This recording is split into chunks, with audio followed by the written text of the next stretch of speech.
Hello kids, today we are going to make a no-sew sock bunny.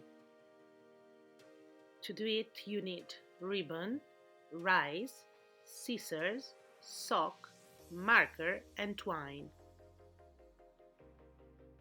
Fill in the sock with the rice. When it's quite full, divide the rice in two and close with the twine.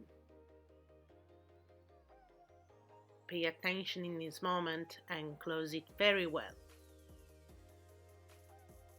Then put the ribbon and take the scissor and cut in two the rest of the sock. To do two wonderful ears, like here. Then take your marker and draw eyes and nose. And that's our bunny.